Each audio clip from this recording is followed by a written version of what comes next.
Hey guys, Five here with our ratings predictions on FIFA 21. We will be kicking off with Chelsea, the team I support. So this one is going to be probably maybe the most accurate, maybe the most kind of harsh on some players, maybe a bit too generous on others. But down below, comment who you think is going to be the highest rated. If you think I've got any ratings a bit wrong, comment down below what you think they would get. But most importantly, subscribe to the channel because we will be doing the top 6 in the Premier League. I'm also going to start maybe every other day doing transfer rumour videos. I'm very interested in to see what your guys' opinions are on some of the kind of latest transfer rumours going around. So we will be doing them. But let's get right into the predictions for the players. We're going to kick it off right away with the goalkeeper and the 2 sets of wing backs. So in goal, that is Kepa Arrizabalaga. Left back is Marcos Alonso and Emerson. Right back is Azpilicueta and Reece James. And we're kicking off with Kepa Arrizabalaga, who has had single-handedly the worst Premier League season ever for a goalkeeper. He has statistically had the worst season ever for a goalkeeper. He, in the past 2 seasons he's been at Chelsea, has conceded 8% of our Premier League goals ever. He is not a good goalkeeper. If you go back to me last year, I was praising him, and I think that was purely because we had just won the Europa League. We were looking good. I don't know if Frank Lampard had taken over at that point, but I was just very happy with the whole Chelsea squad. And yeah, it's just I was very happy with him. But he has, obviously, that was a beginner's luck, because this season he has been terrible. He is the main reason we have struggled to get top 4. We obviously came 4th. It went down to the final day. If we had had a good goalkeeper in goal, we probably would have confirmed it a couple of match days up before. But you can tell Kepa, this is probably going to be his last year at Chelsea. Frank's looking for new goalkeepers. There's rumours of him going to Valencia. He probably will be going. He probably has played his last game for us, which was against. His last game was against Liverpool, and he conceded 5 goals. So, what a great send-off. But we've given him a -3 to become an 81 rated goalkeeper. There's no way he deserves to be higher than 82. So maybe even an 82. But I think that's a reasonable one for him. Moving on next is Marcos Alonso. I've also given Marcos Alonso a position change to a left wing back, because the majority of the times he has played this season, he has been as a left wing back when we play 3 at the back. And again, he's not really that good, especially tracking back and defending. He is terrible at that, which should be a left back's job, but he's just terrible at it. So we've given him a downgrade to an 80. Next up is Emerson. He looked okay last season, and there was kind of shouts for him to actually play ahead of Alonso because Alonso was so bad. And he kind of played a couple of times. I remember one time he played against Arsenal, and Frank subbed him off about half an hour into the game, and he brought in Jorginho, and it completely changed the game. And I don't think he's appeared since then. I honestly don't think he's appeared in the league since then. Maybe being subbed on once or twice, but I don't think he's started the game since then. So I've given him a -2 to a 75. Azpilicueta, he has been consistently brilliant throughout this season.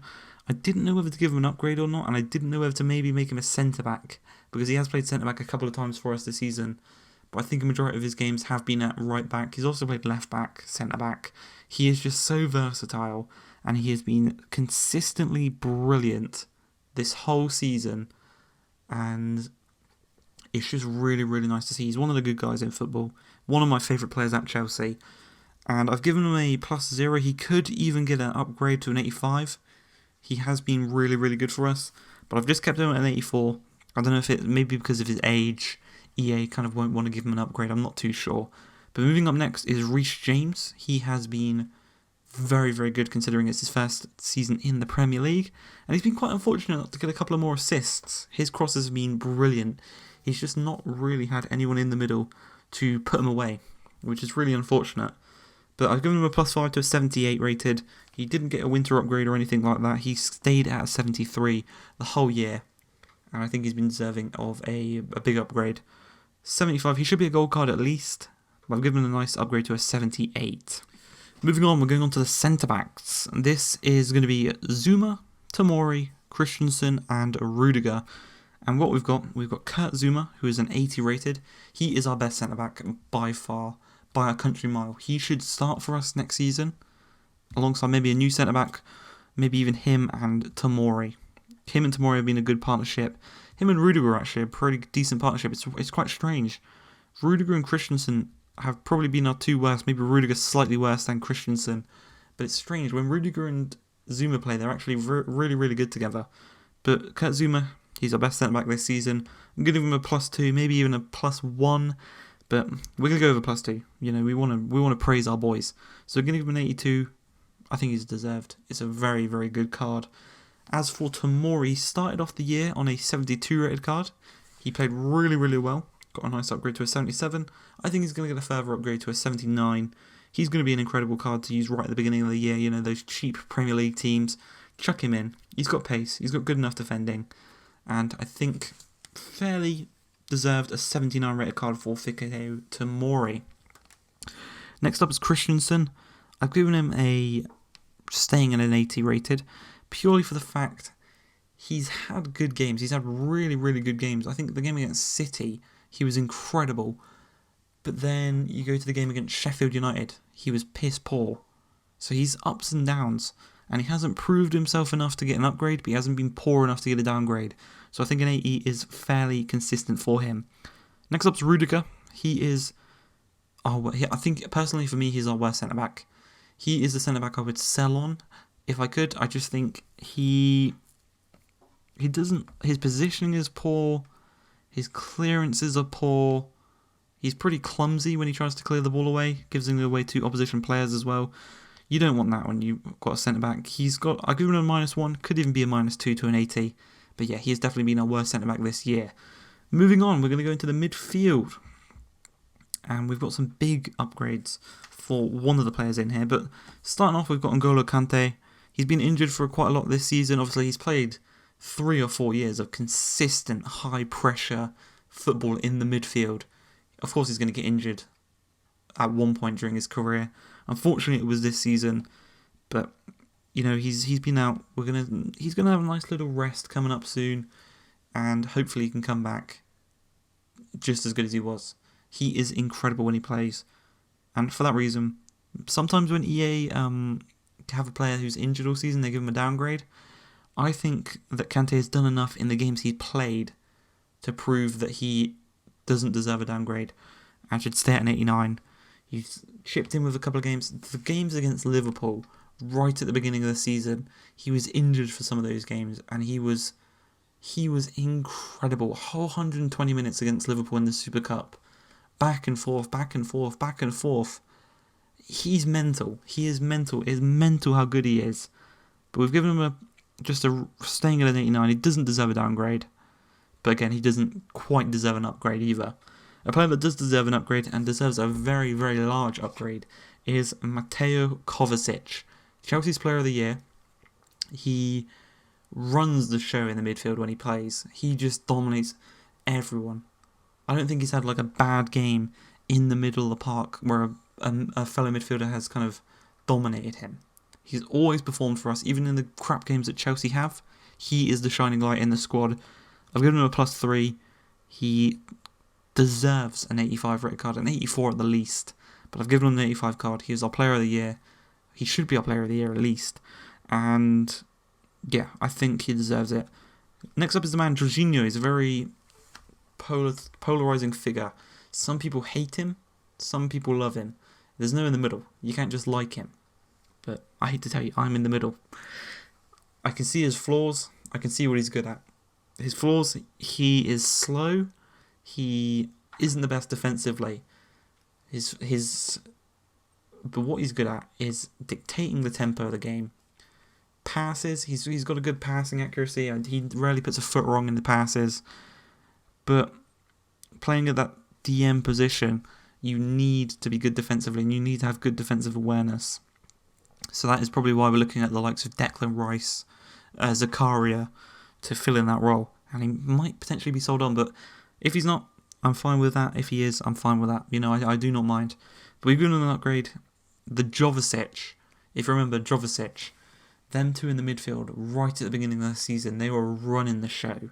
They were a big part as to why we won on that winning streak at the beginning of the season. But we move on to some more midfielders, and another big upgrade and another deserved upgrade. For me, this is the young player of the year, Mason Mount, Money Mace. He is incredible. He is another one. He just runs. I think he played 50 plus games for us this season, and it's his first season at the club. He's got a big future ahead of him. If you don't think he does, you do not know football. If you do not think that he has a big future ahead of him. We've given him a +5 to an 80 rated. I think he got an upgrade in the season. So the 75 is actually his base card that he got right at the beginning of the year. So that's what the +5 is to. Next up is Loftus-Cheek. He came back from an injury, a very bad injury, an Achilles injury, and he came back during after the lockdown. So obviously it's going to take him a while to get back to the pace. But he's got an assist for Tammy, if you remember, against Crystal Palace. It was a nice looking assist as well. He is my favourite player at Chelsea. Loftus-Cheek is my favourite. Mason Mount's probably my second favourite. And he's one of the players you just really want to see them just thrive. You just want to see him thrive and do well at Chelsea. And in the FA Cup, if he scores the winner in the FA Cup final against Arsenal after missing out against them in the Europa League last year because of that injury, that would just be it'd be poetic. He missed out obviously due to that charity game that we played in America that shouldn't have been scheduled, but for him to score in the final against the team we played in Europa League last season, that would just be, it'd bring a tear to the eye, But next up we've got Ross Barkley. Ross Barkley's been very good this season. He's played very well. Chipped in with a few goals, chipped in with a couple of assists, a couple of key goals as well. Obviously he scored the goal against Leicester to get us to that helped us progress through to the semi-finals that we did eventually win against Manchester United. But we've given us Loftus-Cheek. We've given a 0. Obviously, he hasn't played enough games to deserve an upgrade or a downgrade. Hasn't showed enough to get downgraded or upgraded. As for Barkley, he could potentially get an upgrade to an 80. I could see it. I wouldn't be too unhappy with it. I think it'd be deserved. I've stuck to a no upgrade because I think his season has been pretty similar to the one he had last season. Not too bad, really. He's a very consistent, good player off the bench. As we go on to the wingers, and this is the first one that will have a new transfer in. That new transfer is Hakim Ziyech, who cam for Ajax last year, and I think he'll get a right wing card this year. He played as a winger against us in the Champions League, where he embarrassed us with that free kick that hit Kepa in the face, if you remember that. We've given him a +1 upgrade to an 86, so the highest rated player in the squad so far. He's a baller. He's a magician. I'm so happy that we picked him up for, I think it was 35 million we picked him up for. Pennies in this market. Pennies. Really good player. Really happy with that. And yeah, with him creating chances next season, we should go on to bigger and better things. Next to him is Willian. I think he's had a good goal-scoring return this season. I think it's his highest return ever. But if you watch him every week, he throws his arms up in the air when passes don't go right. People don't pass to him. He's a very moody player. And obviously he's at the end of his contract. He signed a little contract to play through the lockdown, but I think we should be selling him on. There's obviously offers from Arsenal, from Barcelona. I wouldn't be too angry if we sold him on. It would mean room for Hudson-Odoi to actually play games next season. Pulisic could play on the right. We don't really need to sign him on the right, but if we do, Said Benrahma is the man we need to sign. He's a baller. But we've given him a +1. Obviously, it's his best season. He had a better season this season than he did last season, so he obviously deserves an upgrade on his card. Next up is Christian Pulisic. He, since lockdown, has been the best player at the club. I've given him a +3 to an 82 rated card. He has incredible dribbling. He's got the goal scoring ability. He's got the playmaking ability. Very excited to see how he progresses next season. Would love to see him maybe pick up the number 10 shirt from Willian if he leaves. That Pulisic 10, that would be incredible. But yeah, a +3 I think is deserved. Next up's Hudson-Odoi. Very similar to Ruben Loftus-Cheek. He picked up he picked up an Achilles injury that saw him out till I think it was November when he returned. And people are slating him, man, but he's got talent. He's like Mason Mount. If you don't see the potential in this man, I don't know what to say. He has got it, and he's got it in bucket loads. He's going to be one of our best players in the future. Mark my words. And now him learning from Hakim Ziyech, I don't know what I'm going to say, man. Like, what can you say? He is going to just come on leaps and bounds next season. I can guarantee it. Next up, we're going on to the final section of this video. Is going to be the strikers. We've got Timo Werner, Tammy Abraham, and Olivier Giroud. And as you can see, I've given this man a new signing, Timo Werner. I've given a +5 rating from his base card, which was an 83. Got an upgrade to an 86.